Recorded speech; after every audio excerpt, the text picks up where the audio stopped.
in general, there's no reason after a burn that you can't do anything that you want to do. It might be that you need to work up to it.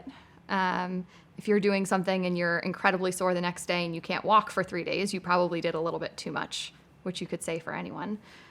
Or if you're doing something and you're causing your skin to open up, where you have maybe a recent surgery or a wound, that would be something that would be unsafe. But in general, there's no specific exercise that's unsafe to do after a burn as long as your body can handle that. So I like to talk to all of my patients while they're inpatient about expected versus unexpected pain. So if I'm stretching your ankle and you have pain in your ankle because I'm stretching it, that's expected pain.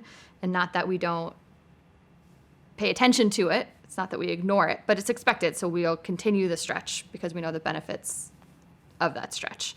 So if you're doing an exercise and you have some of that expected pain, if you're doing lots of squats and your hips are getting sore or your quads are getting tired, that's normal pain. But if you're exercising and you suddenly have chest pain or, a really significant headache or pain that you've never had before, that would be something I would tell people to stop for doing. If you have a new pain in general and you can't explain it, that would be a reason to stop activity. I would say that you can't overstretch a scar because usually the skin will limit you.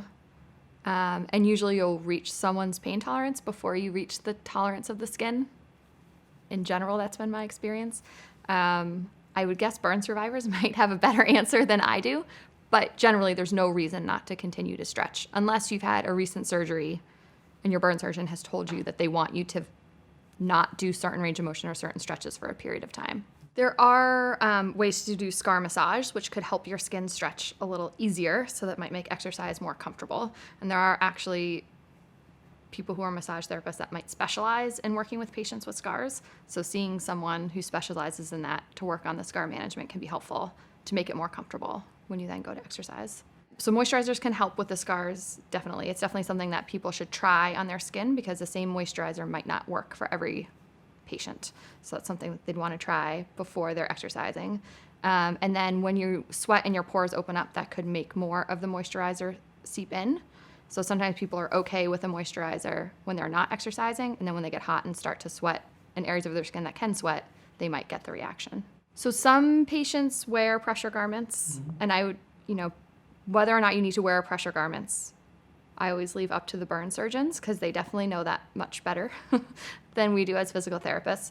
But it is one other thing to consider whether they want you to wear them while you're exercising or not. They can certainly help scars to heal flatter. They also, if you're wearing a pressure garment that's opaque, it helps protect you from the sun, because that's another thing you need to be concerned with is your sun exposure after burn. But they can also make you warmer. So needing to stay cool when you exercise, it can kind of make that more of a challenge. So hydration is important.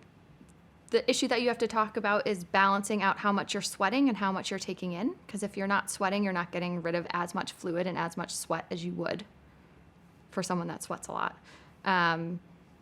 So if if you drink too much water, you can deplete your electrolytes. So your, sodium, potassium can decrease, which could be a very large problem. So if you're not able to get rid of your volume, if you're not able to sweat, you might not lose as much water. But you want to listen to the same things everyone else would. If you're getting thirsty, it's probably too late. You probably should have already drinking some water. If on the areas on your body that normally can sweat, if they stop to sweat, that's a sign that you're getting towards heat exhaustion. You need to stop what you're doing and drink more water to replete. But the same things you would look out for with anybody.